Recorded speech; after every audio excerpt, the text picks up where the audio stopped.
സ്നേഹപൂർവ്വം ഷാമ സീരിയലിൻ്റെ ലേറ്റസ്റ്റ് എപ്പിസോഡിൻ്റെ റിവ്യൂയിലേക്ക് എല്ലാവർക്കും സ്വാഗതം. അങ്ങനെ ഉർവശിയാണെങ്കിൽ സുകുമാരിനെ സുഖിപ്പിക്കാനായിട്ട് പറയണേ. എനിക്ക് തോന്നുന്നത് സുകുമാരിയമ്മ കഴിഞ്ഞ ജന്മത്തിൽ ഒരു മഹാറാണിയായിരുന്നു എന്നായിരുന്നു. അതുപോലെ ആയിരുന്നില്ലേ ഇന്നത്തെ സംസാരവും എടുപ്പും നടപ്പും എല്ലാം. അന്നേരം സുകുമാരി പറയണേ, അയ്യടി ഈ സുകുമാരി വിചാരിച്ചാലേ ഈ ജന്മത്തിലെ മഹാറാണിയാവാൻ പറ്റും. അതിനുവേണ്ടി തന്നെയാണ് സുകുമാരി അമ്മ ഇറങ്ങി പുറപ്പെട്ടിരിക്കുന്നത്. എൻ്റെ മുമ്പിൽ തടസ്സമിട്ട് ആര് വന്നാലും അവർ ഞാൻ വെട്ടി വീഴ്ത്തിയിരിക്കും. എന്നാലേ തൽക്കാലം നിങ്ങൾ ഇവിടെ നിന്ന് പോ. പ്രിയങ്കമോൾക്ക് ഉറങ്ങാനുള്ള സമയമായി. ഗർഭിണികളല്ലേ, ആൾക്ക് നേരമൊന്നും ഉറക്കൊഴിക്കാൻ പാടില്ല. ഞാൻ പ്രിയങ്കമോളൊക്കെ എടുത്ത് ഉറക്കട്ടെ, നിങ്ങൾ ചെല്ലും. എന്നാൽ ശരി. എന്നാലും സുകുമാരിയമ്മേ, നാളെ മുത്തശ്ശി എന്താ കാണിക്കാൻ പോകുന്നതെന്ന്, ആരെയൊക്കെയാണ് നെട്ടോട്ട് ഓടിക്കാൻ പോകുന്നതെന്ന് അറിയാനായിട്ട് ഞങ്ങൾ രണ്ടാളും കാത്ത് അക്ഷമരായിട്ടിരിക്കുവാണ് കേട്ടോ. അങ്ങനെ പറഞ്ഞിട്ടാണ് കേട്ടോ കൽപ്പനയും ഉർവശിയും കൂടി അവിടെ നിന്നും പുറത്തേക്ക് പോകുന്നത്. ഈ സമയം ഉർവശി കൽപ്പനയോട് പറയണേ, അതെ നമ്മളിനി എന്താണെങ്കിലും പ്രിയങ്കയുടെ വയറ്റിലുള്ള കുഞ്ഞിൻ്റെ അച്ഛൻ ആരാണെന്നുള്ള ചോദ്യമായിട്ട് അവർക്കരികിലേക്ക് പോകണ്ട. അവർക്ക് ചിലപ്പോൾ അത് ഇഷ്ടപ്പെട്ടില്ലെന്ന് വരും. തൽക്കാലം ഈ ഒരു അവസ്ഥയിൽ അവരെ മുഷിപ്പിക്കുന്നത് നമുക്കും ദോഷമാണ്. നമ്മൾ ആഗ്രഹിക്കുന്ന കാര്യങ്ങൾ നേടിയെടുക്കണമെങ്കിലേ അവർക്കൊപ്പം നമ്മളും നിൽക്കണം. അത് ശരിയാ ചെറിയമ്മേ, ഞാനെന്താണെങ്കിലും ഇനി ഇക്കാര്യം ചോദിക്കാൻ പോകുന്നില്ല. അവളുടെ വയറ്റിലെ കുഞ്ഞിൻ്റെ അച്ഛൻ ആരാണെങ്കിലും നമുക്കെന്താ, നമുക്ക് കണിമംഗലത്തിന് നാശം കണ്ടാൽ മാത്രം മതി. സുകുമാരിയമ്മ കളി കയറി നിൽക്കുമ്പോൾ ചെറുതായിട്ടൊന്നും അത് എരിപ്പിച്ച് കൊടുത്താൽ മാത്രം മതി.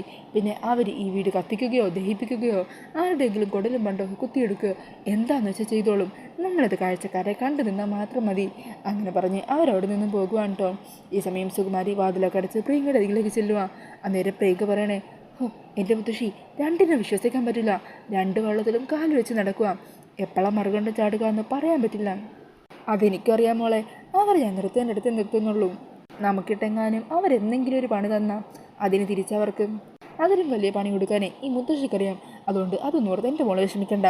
ഈ സമയം പ്രിയങ്ക വരണേ, മുത്തശ്ശിയെ പോലെ ഒരാൾ എൻ്റെ കൂടെയുള്ളതാ എൻ്റെ ഏറ്റവും വലിയ ധൈര്യം. ഇല്ലായിരുന്നെങ്കിൽ എന്നെ ഈ വീട്ടിലുള്ളവർ എന്നെ അടിച്ച് കൊന്നേനെ. എടി മോളെ, അങ്ങനെ നിന്നെ ആരെങ്കിലും കൊല്ലാനായിട്ട് ഈ മുത്തശ്ശി ജീവിച്ചിരിക്കുമ്പോൾ സമ്മതിക്കുമോ?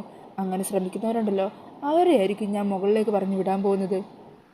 പിന്നീട് കാണിക്കുന്നത് പത്മിനിയും പരമേശ്വരനും കൂടി സംസാരിക്കുന്നതാണ്. അന്നേരം പരമേശ്വരൻ പറയണേ, ഇപ്പോഴായിട്ട് ബിസിനസ് ടൂറിനും മറ്റുമായിട്ട് ഈ വീട്ടിൽ നിന്ന് ഒരു 1-2 ദിവസം മാറി നിന്ന് കഴിഞ്ഞാൽ പിന്നെ തിരിച്ചു വരുമ്പോൾ വല്ലാത്തൊരു ഭയമാണ്. എന്തൊക്കെയാണ് ഇവിടെ സംഭവിച്ചിട്ടുണ്ടാവുക എന്ന് ഓർത്തിട്ട്. കുറേ നാളായില്ലേ നമ്മുടെ കുടുംബം നാട്ടുകാരുടെ മുമ്പിൽ നാണം കെട്ടി ഇങ്ങനെ നിൽക്കാൻ തുടങ്ങിയിട്ട്. ഇതൊരു അവസാനം ഇല്ലല്ലോ. അന്നേരം പത്മിനി പറയണേ, സുകുമാരിയമ്മ പ്രിയങ്കയും കൂട്ടി വന്ന കാര്യം വിളിച്ച് പറയണമെന്നുണ്ടായിരുന്നു. പിന്നെ അവിടെ ഇത്തിരി സമാധാനത്തോടെ ഇരിക്കുമല്ലേ, അതിനി ഈ കാര്യങ്ങളൊക്കെ പറഞ്ഞ് നശിപ്പിക്കണ്ടല്ലോ എന്ന് വിചാരിച്ചു. അന്നേരം പരമേശ്വരൻ പറയണേ, കുടുംബത്തിലൊരു പ്രശ്നം ഉണ്ടായിക്കഴിഞ്ഞാൽ അത് എത്രയും പെട്ടെന്ന് തന്നെ പരിഹരിക്കണം. അതാണ് എൻ്റെ രീതി. പക്ഷേ ഈ കാര്യത്തിൽ എന്ത് പരിഹാരത്തിൽ ഞാൻ എത്തും? എങ്ങനെയാണ് ഈ പ്രശ്നം പരിഹരിക്കുക? ആലോചിച്ചിട്ട് ഒരെത്തും പിടിയും കിട്ടുന്നില്ല. ഉന്നതത്തിലുള്ള പല പോലീസുകാരെയും പരിചയമുണ്ട്.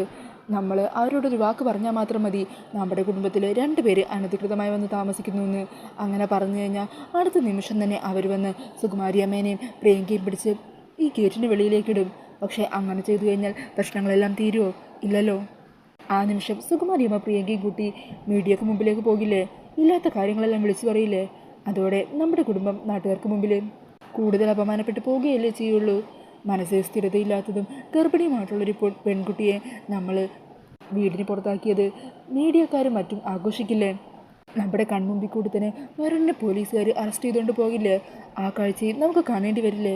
അന്നേരം പത്നി പറയണേ, തൽക്കാലം അങ്ങനത്തെ കാര്യങ്ങളൊന്നും ചിന്തിക്കേണ്ട. തൽക്കാലം നമുക്ക് മിണ്ടാതെ തന്നെ ഇരിക്കാം. നമ്മുടെ ഭാഗത്തുനിന്ന് അവരെ പ്രകോപിപ്പിക്കുന്ന രീതിയിൽ എന്തെങ്കിലും ഉണ്ടായാൽ അവർ പിന്നെ എന്തൊക്കെയാണ് ചെയ്തു കൂട്ടുന്നതെന്ന് പറയാൻ പറ്റില്ല.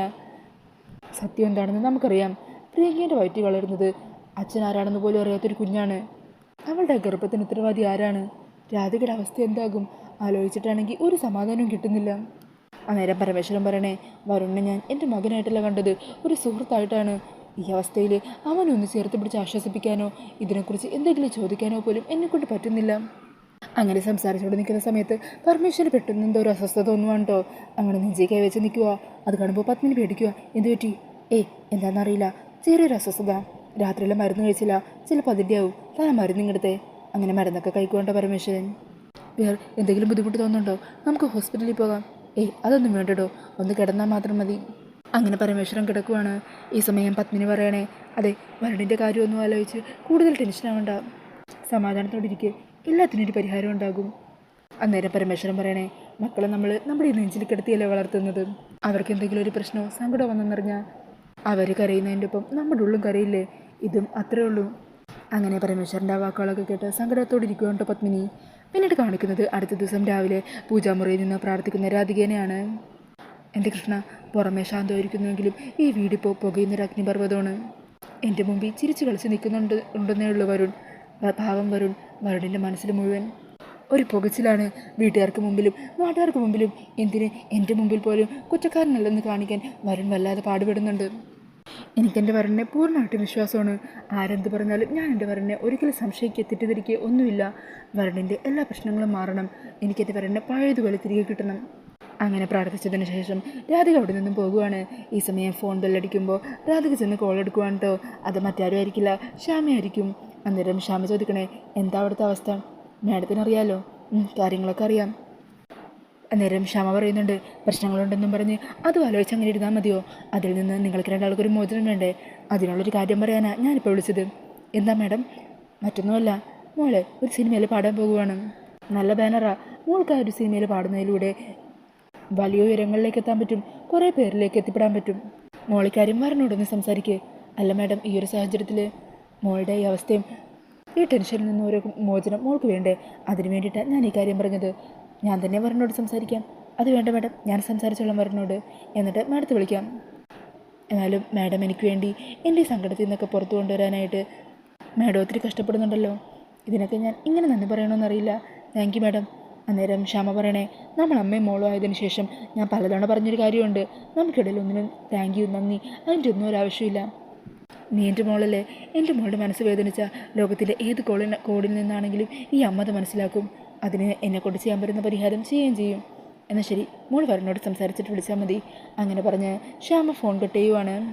അന്നേരം അമൃത പറയുന്നുണ്ട്, വരൻ എന്താണെങ്കിലും രാധിക പാടുന്നതിന് എതിരൊന്നും പറയില്ല. അല്ലെങ്കിൽ തന്നെ കുടുംബ പ്രശ്നങ്ങളുടെ പേരിൽ അവളുടെ ഭാവി തളച്ചിടേണ്ടതല്ലോ. അവളുടെ ഭാവി ഇതല്ലേ. അവളും ശ്യാമയെ പോലെ ലോകം അറിയപ്പെടുന്ന ഒരു ഗായികയായി മാറണം. അവളുടെ കഴിവുകൾ ഈ ലോകത്തിന് മുമ്പിൽ വരണം. അത് എത്തി എൻ്റെ മോളെ എന്നേക്കാൾ വലിയ വിവരങ്ങൾ ഞാൻ എത്തിക്കും. ആ പ്രൊഡ്യൂസറെ ഞാൻ തന്നെ പാടണമെന്ന് ഒത്തിരി നിർബന്ധിച്ചതാണ്. പക്ഷെ ഞാനാ രാധികയുടെ പേര് പറഞ്ഞത്. ശ്യാമ പറഞ്ഞ അയാൾ എന്താണെങ്കിലും സമ്മതിക്കുമല്ലോ. അതെ, എൻ്റെ മോള് വലിയ വലിയ ഉയരങ്ങളിലെത്തും. അതെനിക്ക് കാണണം. അങ്ങനെ പറഞ്ഞ സന്തോഷത്തോടു കൂടി നിൽക്കുവാണ് കേട്ടോ ശ്യാമ. പിന്നീട് കാണിക്കുന്നത് വരുണിനോട് ഫിദ പറഞ്ഞ കാര്യമെല്ലാം പറയുന്ന രാധികനെയാണ് കേട്ടോ. അന്നേരം അതൊക്കെ കേട്ടിട്ട് വരുൺ പറയണേ, ഇതിലിപ്പോൾ എന്താ ഇത്ര ആലോചിക്കാൻ? ഫിദ മാഡം പറഞ്ഞതുപോലെ താൻ സിനിമയിൽ പാടാൻ പോകുന്നു. അല്ല വരുൺ, ഈ ഒരു സാഹചര്യത്തിൽ ഇവിടെ കുടുംബം കത്തി നിൽക്കുമ്പോൾ ഞാൻ പേരും പ്രശസ്തിയും തേടിപ്പോയി എന്നല്ലേ കാണുന്നവർ വിചാരിക്കൂ. അങ്ങനെയൊക്കെ സംസാരിക്കില്ലേ? അന്നേരം വരുൺ പറയണേ, ഇടോ പറയുന്നവരങ്ങനെ പലതും പറയും. അവരുടെ നാടെ കാണുന്നു നമ്മളെ കൊണ്ട് പറ്റില്ല. എൻ്റെ ഏറ്റവും വലിയ ആഗ്രഹം എന്താണെന്നറിയോ? ഈ നാട് മുഴുവൻ എൻ്റെ രാധികയെക്കുറിച്ച് പറയണം. താൻ പാടുന്ന പാട്ട് എല്ലാവരും മൂളിക്കൊണ്ട് നടക്കണം. വലിയ ഉയരങ്ങളിൽ എൻ്റെ പെണ്ണെത്തണം. അത് കാണാനല്ലേ ഞാൻ ആഗ്രഹിക്കുന്നത്. തൻ്റെ സംശയം എന്താണെന്ന് മനസ്സിലായി. ഇത് ഞാൻ മനസ്സിൽ തൊട്ട് പറയുന്നതാണോ എന്നാണ് അല്ലേ? എൻ്റെ ഉള്ളിൽ നിറയെ തന്നോടുള്ള ഇഷ്ടം മാത്രമേ ഉള്ളൂ. ആ ഇഷ്ടത്തോടെ എൻ്റെ മനസ്സ് തുറന്ന് തന്നെ ഞാൻ പറയുന്നത്, താൻ ഈ സിനിമയെ പാടണം. ശരി, അങ്ങനെയാണെങ്കിൽ ഒരു കാര്യം ചെയ്യാം. റെക്കോർഡിങ്ങിന് പോകുമ്പോൾ പേരെന്ത് വെക്കണമെന്ന് ചോദിക്കില്ലേ? ഞാൻ രാധിക വരുൺ വെക്കാൻ പറയാം. അതെന്തിനാ? മറ്റൊന്നുമല്ല, വരുൺ പറയുന്നത് പോലെ ഈ പ്രശസ്തിയൊക്കെ കിട്ടുമ്പോൾ അത് നമുക്ക് രണ്ടുപേർക്കും കൂടി കിട്ടണം. അതൊക്കെ വേണോ? അത് വേണം. ഇതെൻ്റെ അവകാശമല്ലേ. തൻ്റെ ആഗ്രഹം അതാണെങ്കിൽ അങ്ങനെ നടക്കട്ടെ. എന്താണെങ്കിലും താൻ റെക്കോർഡിങ്ങിന് പോകുമ്പോൾ തൻ്റെ കൂടെ എനിക്ക് സ്റ്റുഡിയോയിലൊക്കെ വരാമല്ലോ. കുറച്ച് നേരമെങ്കിലും എല്ലാം മറന്ന് സംഗീതത്തിൽ അലിഞ്ഞിരിക്കാം. എന്നാൽ ശരി, ഞാൻ ഫിദാമ്മടുത്ത് വിളിച്ച് പറയാം. എന്താണെങ്കിലും വരണിപ്പം ഭക്ഷണം കഴിക്കാൻ വാ. കുറച്ച് കഴിഞ്ഞാൽ പോരെ? പോരാ, കൃത്യസമയത്ത് കഴിക്കണം. അല്ലെങ്കിൽ ഇനി ഭക്ഷണം കഴിക്കാത്തതിൻ്റെ പേരിൽ ഓരോന്നൊക്കെ വരുത്തി വയ്ക്കേണ്ടി വരും. ഇവിടെയുള്ള ആൾക്കാരൊക്കെ യുദ്ധത്തിന് വരുമ്പോൾ നമുക്ക് തിരിച്ച് സ്ട്രോങ് ആയിട്ട് നിന്ന് പ്രതികരിക്കണ്ടേ? വരണിങ് വന്നേ. അങ്ങനെ പറഞ്ഞ് വരണിനെയും കൂട്ടി ഭക്ഷണം കഴിക്കാനായിട്ട് ഡൈനിങ് റൂമിലെത്തുവാണ്ടോ രാധിക. അങ്ങനെ അവിടെ വരണിനെ പിടിച്ചിരുത്തി ഭക്ഷണമൊക്കെ വിളമ്പി കൊടുക്കുവാണ്. എന്താ ഇങ്ങനെ നോക്കി നിൽക്കുന്നേ? മര്യാദക്ക് കഴിച്ചേ. എന്താ ഞാൻ വാരി തരണോ? തന്നാൽ കൊള്ളായിരുന്നു. അയ്യടാ, മനസ്സിലൊരു പതാണെന്ന് മനസ്സിലായി. തൽക്കാലം ഇപ്പം അതിന് പറ്റില്ല. മര്യാദക്ക് ഭക്ഷണം കഴിക്കാൻ നോക്കും. ഇനിയിപ്പോൾ കഴിക്കാൻ തുടങ്ങുമ്പോഴായിരിക്കും ആരെങ്കിലും വരുന്നത്. ഇപ്പം ആരും വരാൻ പോകുന്നില്ലെന്നേ. വരുൺ മര്യാദക്ക് ഭക്ഷണം കഴിക്ക്. അങ്ങനെ പറഞ്ഞ് രാധികയും വരുണിൻ്റെ തൊട്ടരികി വന്നിരിക്കുവാണ്. ഈ സമയം വരുണിൻ്റെ അധികം ചിരിച്ചൊക്കെ സംസാരിച്ചുകൊണ്ട് ഭക്ഷണമൊക്കെ കഴിച്ചുകൊണ്ടിരിക്കുവാണ്. അന്നേരം ഇരിക്കുമോ അതുവഴി പോകുന്ന പ്രിയങ്ക ഈ കാഴ്ച കാണുന്നത്. അതുകൊണ്ട് പ്രിയങ്ക ദേഷ്യത്തിൽ നോക്കി നിൽക്കുവാണ്. എന്നിട്ട് പെട്ടെന്ന് തന്നെ കുറച്ച് മുമ്പിലേക്ക് കയറി വന്ന് ഛർദ്ദിക്കാനിങ്ങനെ വരുന്നത് പോലെ ഒച്ച വെച്ച് മുത്തശ്ശീനെയൊക്കെ വിളിക്കുവാണ്. മുത്തശ്ശി ഒന്ന് വന്നേ. എന്നിട്ടേക്ക് നോക്കാനിക്കാൻ വരുന്നത് പോലെയൊക്കെ കാണിക്കുവാണ് കേട്ടോ. അതുകൊണ്ട് വരുണിന് അങ്ങ് ദേഷ്യം വരുന്നുണ്ട്. ഈ സമയം മുത്തശ്ശി അങ്ങോട്ടേക്ക് ഓടിയിരുന്നേ. അയ്യോ എന്തു പറ്റി?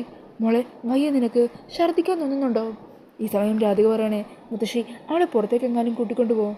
എടി കണ്ണിച്ചൊരില്ലാത്തതല്ലേ, ഒരു ഗർഭിണിയായ പെണ്ണ് ഛർദ്ദിക്കാൻ വരുമ്പോൾ ഇങ്ങനെയാണോ എടി പറയുന്നത്?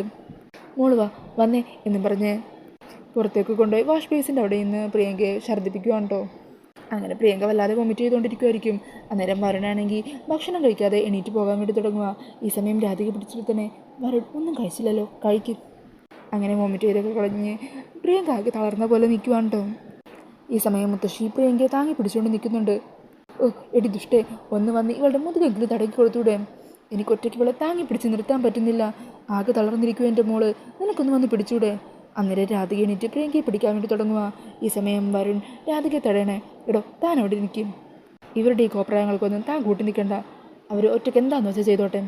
എടാ ഇത് നിൻ്റെ കൊച്ചാണ്, നിൻ്റെ കൊച്ചിനെ വയറ്റി ചുമന്നുകൊണ്ട് കിടക്കുന്ന ഇവളോട് എങ്ങനെയാണ് നിനക്ക് ഇത്രയും ക്രൂരത കാണിക്കാൻ തോന്നുന്നത്? അയ്യോ ഒന്ന് ഓടി വായോ, പ്രിയങ്ക മോൾക്ക് തീരെ വയ്യേ, ഒന്ന് ആരെങ്കിലും ഓടി വന്നേ എന്ന് പറഞ്ഞ് അവരിവിടുന്ന് ഒച്ച ഉണ്ടാക്കുവാണ് കേട്ടോ. ഈ സമയം പത്മിനി അങ്ങോട്ടേക്ക് വരിക. എന്താ പറ്റിയത്? പ്രിയങ്ക മോൾ വല്ലാത്ത ഛർദ്ദിലായിരുന്നു, പാവം തളർന്ന് നിൽക്കുവാണ്. ഒന്ന് വന്ന് പിടിക്കാൻ പറഞ്ഞപ്പോൾ ഇവൾക്കതിന് പറ്റില്ല, പത്മിനിയെങ്കിലും ഒന്ന് വന്ന് പിടിച്ചേ. അങ്ങനെ പത്മിനി പിടിക്കുന്നുണ്ട്. അന്നേരം വരുൺ ചോദിക്കണേ, അമ്മയ്ക്ക് വേറെ പണിയൊന്നുമില്ലേ? പത്നി പിടിച്ചുകൊണ്ട് നിൽക്കണേ, ഞാൻ പോയി ചൂടുവെള്ളം എന്തെങ്കിലും എടുത്തിട്ട് വരാം. അങ്ങനെ പറഞ്ഞ് മുത്തശ്ശി അങ്ങോട്ടേക്ക് പോകുവാണ്. ഈ സമയം കൽപ്പന ഉർവശിയൊക്കെ അങ്ങോട്ടേക്ക് എത്തുക. എന്തു പറ്റി അമ്മേ ഇവൾക്ക്? പ്രിയങ്ക ആകെ തളർന്നിരിക്കുന്നുണ്ടല്ലോ. അന്നേരം പത്മിനി പറയണേ, പ്രിയങ്ക മോളൊന്ന് ഛർദ്ദിച്ചതാ. എന്താണെങ്കിലും മരുമോൾക്ക് വയ്യാണ്ടായപ്പോൾ അമ്മായിയമ്മ തന്നെ ചേർത്ത് പിടിച്ചില്ലേ, അല്ലെങ്കിലും അത്രേ ഉള്ളൂ ഏട്ടത്തി, ഇതൊക്കെ എല്ലാ ദേഷ്യവും പതിയെ അങ്ങ് മാറിപ്പോക്കോളും. അതൊക്കെ കേൾക്കുമ്പോൾ വരണ്ടങ്ങ് ദേഷ്യം വരുന്നുണ്ട് കേട്ടോ. ഈ സമയം മുത്തശ്ശി തിരികെ വരിക. എന്നിട്ട് പറയണേ, ചൂടുവെള്ളം ഉണ്ടാക്കാനൊന്നും ഇനി സമയമില്ല, ദേ വെള്ളം ഇവിടെ ഇരിക്കുന്നുണ്ടല്ലോ എന്ന് പറഞ്ഞ് വരുൺ കുടിച്ച വെള്ളം ഉണ്ടല്ലോ അതങ്ങ് എടുക്കുവാണ്. അല്ലെങ്കിലും വരുൺ കുടിച്ചതിൻ്റെ ബാക്കി വെള്ളം കുടിക്കാൻ ഈ വീട്ടിൽ ഏറ്റവും അർഹതയുള്ളത് എൻ്റെ മോൾക്കാണ്, വരുണിൻ്റെ കുഞ്ഞിനെ വയറ്റി പേര് നടക്കുന്ന എൻ്റെ മോൾക്ക്. അങ്ങനെ പറഞ്ഞ് മുത്തശ്ശി അതെടുത്തിട്ട് പ്രിയങ്കയ്ക്ക് കൊടുക്കാൻ തുടങ്ങുമായിരിക്കും. അന്നേരം വരുൺ പറയണേ, അതെ അവിടെ വെക്കത്, ഒന്ന് പോടാ ചേർക്കാം. അങ്ങനെ പറഞ്ഞ് മുത്തശ്ശി അതെടുത്ത് പ്രിയങ്കയ്ക്ക് കൊടുക്കുവാണ്. പ്രിയങ്ക അങ്ങനെ ആ വെള്ളമൊക്കെ കുടിക്കുവാണ് കേട്ടോ. ഈ സമയം പ്രിയങ്ക വീണ്ടും ഛർദ്ദിക്കാൻ വന്നപ്പോൾ ഛർദ്ദിക്കുവാണ്. അങ്ങനെ പ്രിയങ്ക വീണ്ടും വയ്യാണ്ടായി അവിടെ വാതിൻ്റെ അവിടെ ചാരി നിൽക്കുവാണ് കേട്ടോ. ഈ സമയം വരൻ്റെ അരികിലേക്ക് ചെന്നിട്ട് സുകുമാരി പറയണേ, അതെ മോനെ എനിക്ക് ഒറ്റയ്ക്ക് പറ്റുന്നില്ല, മോനൊന്ന് വന്ന് പ്രിയങ്കയ്ക്കൊന്ന് തടവി കൊടുക്ക്. ദേ നിങ്ങൾ കൈയെടുക്ക്. ഇല്ല ഞാൻ കൈയെടുക്കാൻ പോകുന്നില്ല. നിങ്ങളോടല്ലേ പറഞ്ഞത് കൈയെടുക്കാൻ, നിങ്ങൾക്കെന്താ പറഞ്ഞാൽ മനസ്സിലാവില്ലേ എന്നും പറഞ്ഞ് വരൻ അങ്ങ് പൊട്ടിത്തെറിക്കുവാണ് കേട്ടോ. നിങ്ങൾ കാണിക്കുന്ന ഇമാതിരി വൃത്തികെട്ട കോപ്രായങ്ങൾക്കൊക്കെ കൂട്ടി നിൽക്കാനേ ഈ വരനെ കിട്ടില്ല, നോക്കിക്കോ, ഇതിനെല്ലാത്തിനും കൂടി ഒരു ദിവസം ഞാൻ കണക്ക് ചോദിച്ചിരിക്കും. അങ്ങനെ പറഞ്ഞ വരുൺ ദേഷ്യത്തിൽ അവിടെ നിന്നും പോകുവാണ് കേട്ടോ. ഈ സമയം വരൻ്റെ പിന്നാലെ രാധികയും പോകാൻ തുടങ്ങുമായിരിക്കും. അന്നേരം മുത്തശ്ശി രാധികയുടെ കൈ കയറി പിടിച്ചിട്ട് ചോദിക്കണേ, എങ്ങോട്ടടി നീ പോകുന്നത്? അന്നേരം രാധിക മുത്തശ്ശിയുടെ കൈ തട്ടി മാറ്റുവാണ്. എന്നിട്ട് പറയണേ, ഞാൻ എൻ്റെ ഭർത്താവിൻ്റെ പിന്നാലെ പോകുന്നു, അതിലെന്താ കുഴപ്പം? അങ്ങനെ രാധികയുടെ ആ ഭാവമാറ്റം കണ്ട് ഷോക്കായി നിൽക്കുന്ന സുകുമാരിനെയും കൽപ്പനേനെയൊക്കെ കാണിച്ചുകൊണ്ടാണ് കേട്ടോ എപ്പിസോഡ് തീരുന്നത്. അപ്പോൾ ഈ ഒരു റിവ്യൂ ഇഷ്ടമായിട്ടുണ്ടെങ്കിൽ മറക്കാതെ വീഡിയോ ഒന്ന് ലൈക്ക് ചെയ്യണേ. ഇതുപോലുള്ള കൂടുതൽ റിവ്യൂസിനായിട്ട് ഈ ചാനലൊന്ന് സബ്സ്ക്രൈബ് ചെയ്തും കൂടി സപ്പോർട്ട് ചെയ്യണേ. താങ്ക്